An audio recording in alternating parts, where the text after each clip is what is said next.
Wu Shuai, the Dragon Man's shattered dream. Brothers and sisters of the Gu world, imagine being born with heaven's own blessing. A gift that promises glory, but that same gift becomes your curse, stripping away family, love, and your entire race. This is the story of Wu Shuai, Fang Yuan's Dragon Man clone, grandson of Duke Law, and the Dragon Man who dared dream of supremacy.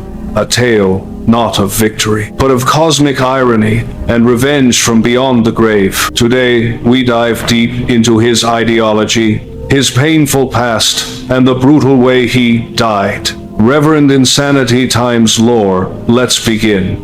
Wu Shuai's origins, blessed by heaven, cursed by blood.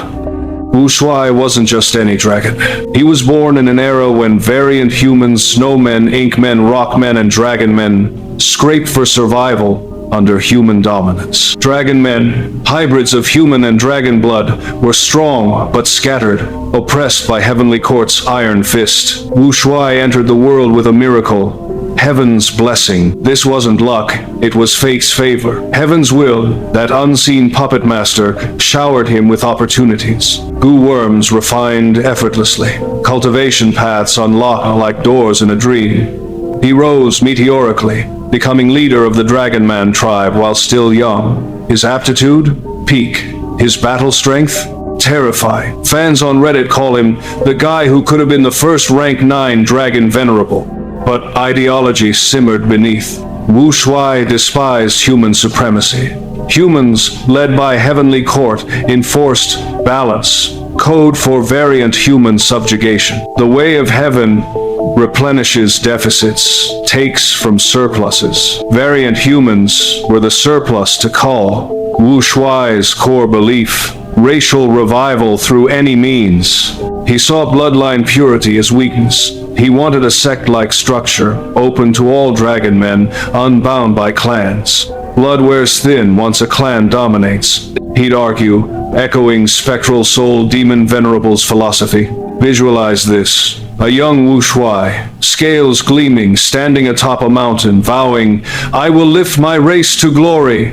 But heaven's blessing had a hook. It drew enemies like moths to flame. The rise, love, alliance, and the dream token. Wu Shuai's ascent intertwined with personal joys and alliances. He married Tai Qin, a dragon man beauty whose loyalty matched his ambition. They had a son, Huang Heir, a symbol of hope.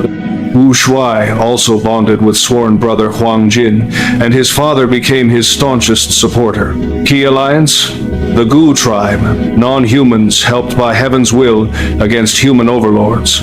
Wu Shuai struck a pact with their leader, mutual aid for revival. History notes the real Wu Shuai pre-Fang Yuan clone aided Gu tribe in chasing fake Gu, proving Dragon Men Gu synergy. Fang Yuan later inherits this, using it in chapter 1851. His crowning achievement? The Dream Token.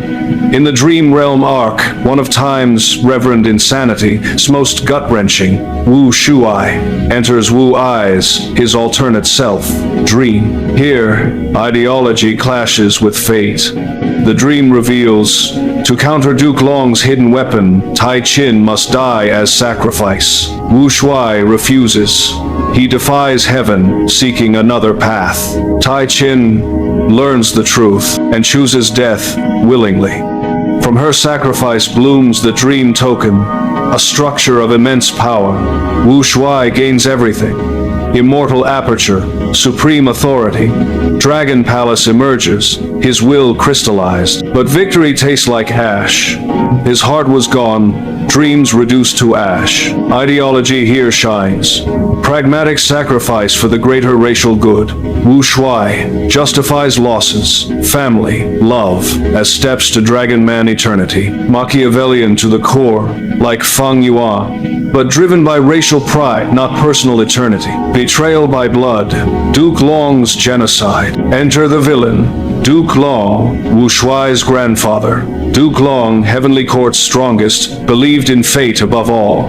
Humans must rule, variants are threats. Dragon men, his own children via experiments, but disposable for humanity's greater good. Wu Shuai's blessing made him a target. Duke Long saw threat. A heaven-blessed dragon man could upend balance.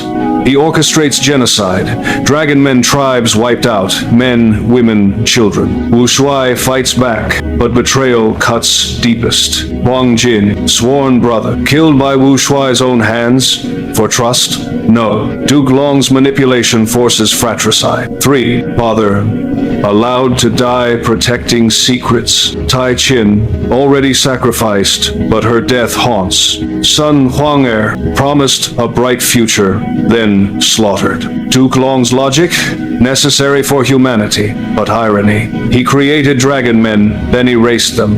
Wu Shuai realizes the cruelest truth. His glory was Duke Long's trap. Heaven's blessing? A lure to exterminate. Wu Shuai's ideology evolves. Revenge over revival.